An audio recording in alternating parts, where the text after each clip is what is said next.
has issued a severe thunderstorm warning for southeastern McDowell County in western North Carolina, central Rutherford County in western North Carolina, eastern Polk County in western North Carolina, southwestern Burke County in western North Carolina, until 11 a.m. Eastern Daylight Time. At 10:07 a.m. Eastern Daylight Time, a severe thunderstorm was located 8 miles northwest of Rutherford, moving northeast at 40 miles per hour. Hazard, 60 miles per hour with gusts.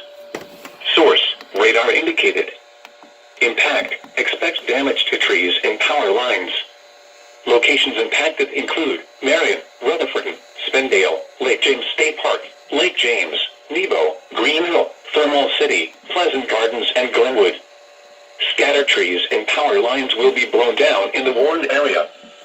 Seek shelter inside an interior room. Conditions are favorable for the development of brief, weak tornadoes. Seek shelter inside an interior room.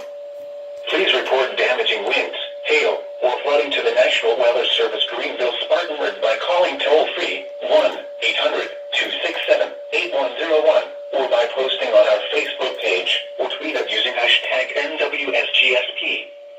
Your message should describe the event and the specific location where it occurred. Repeating, a severe thunderstorm warning has been issued until 11 a.m. Eastern Daylight Time for the following counties in North Carolina: